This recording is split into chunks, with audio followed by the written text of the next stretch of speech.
ஒருவர் சொன்னார், இந்தியாவிலே மற்ற மாநிலங்கள் பரவாயில்லை, ஆனால் தமிழ்நாட்டிலே தான் கொடூரமான வரி இருக்கிறது, அதை தெரிந்து கொண்டால் நீங்களும் வரி போடலாம் என்ற காரணத்துக்காக தான் இங்கு தமிழ்நாட்டை பார்க்க வந்திருக்கிறோம். எப்படி இருக்கிறீர்கள் கட்டபொம்மன்? கட்டபொம்மன் பேசுகிறார். புரட்சி தலைவர் ஒரு காலத்தில் சொன்னது போல இப்பொழுது தடுக்கி விழுந்தா வரி, குனிந்து நிமிர்ந்தா வரி, இட்லி வரி, சட்னி வரி.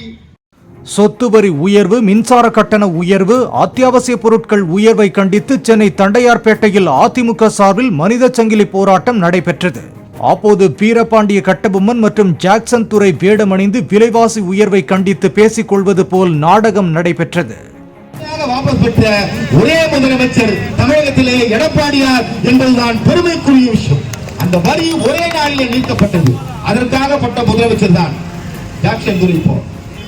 இவர்களுக்கு முடிவு காலமே கிடையாதா? இவர்களை யாரும் கேள்வி கேட்கவே முடியாதா? கேள்வி கேட்க முடியும். இவர்களை கேள்வி கேட்க இருக்கிறது 26. இவர்களை கேள்வி கேட்க இருக்கிறது 26.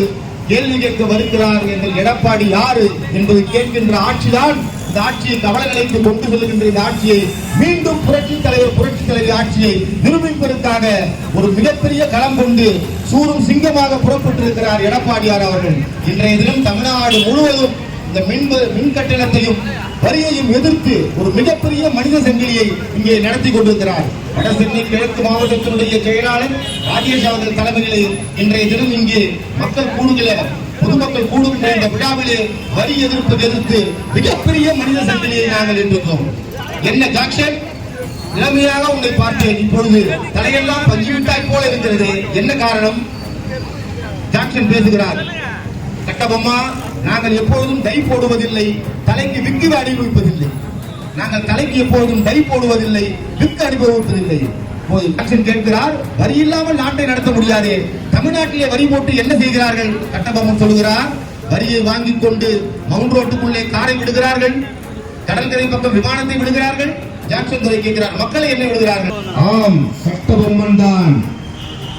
வரி எனும் வலையில் தள்ளிவிட்ட உங்கள் குரல் வலையை பிடித்து கேள்வி கேட்க வந்த அதே கட்டபொம்மன் தான் நான். ஞாபகம் இருக்கிறதா ஜாக்சன் துரை? நான் பேசிய வசனம் ஞாபகம் இருக்கிறதா? 50 ஆண்டு காலத்தில் மறந்து விட்டோம். மீண்டும் ஒரு முறை உங்கள் குரலில் கேட்க ஆசைப்படுகிறேன். கட்டபொம்மா, அந்த வசனத்தை சொல்லி. எனக்கு கேட்கிறாய் வரி? யாரை கேட்கிறாய் வரி? நாட்டு நட்டாயா, களை பறித்தாயா, அங்கே கொண்டு விளையாடும் எங்குல பெண்களுக்கு மஞ்சள் அடித்து பணிபுரிந்தாயா? மானம் கட்டவனே, யாரிடம் கேட்கிறாய் வரி? ஓங்கி அடித்தால் உன் பரங்கி தலை உன் நாட்டுக்கே சென்றுவிடும் என்பதை மறந்து விடாதே. கட்டபொம்மா, நான் அதற்காக வரவில்லை. நாங்கள் விரட்டி அடிக்கப்பட்டோம் காந்தியால். அதற்கு பிறகு இங்கே ஆட்சி மாற்றம் நடந்தது என்பதை கேள்விப்பட்டோம். யார் யாரெல்லாம் ஆட்சி செய்திருக்கிறார்கள்? பெருந்தலைவர் காமராஜர் ஆட்சி செய்தார். அதற்கு பிறகு திராவிடத்தினுடைய ஊற்றுக்கண் பேரறிஞர் அண்ணா அவர்களுடைய ஆட்சியிலே பொற்காலம் நடந்தது. அதற்கு பிறகு 1977 கலியுகம் கண்ட கர்ணன், புரட்சி தலைவர் பொன்மலை செம்மன், ஏழைகளுக்காகவே வாழ்ந்த புரட்சி தலைவர் அவர்களால் 10 ஆண்டு காலம் இங்கே தமிழ்நாட்டிலே சிறப்பான ஆட்சி நடைபெற்றது. மகளிருக்கும் பெண்களுக்கும் குழந்தைகளுக்கும் பாதுகாப்பான ஆட்சி நடைபெற்றது.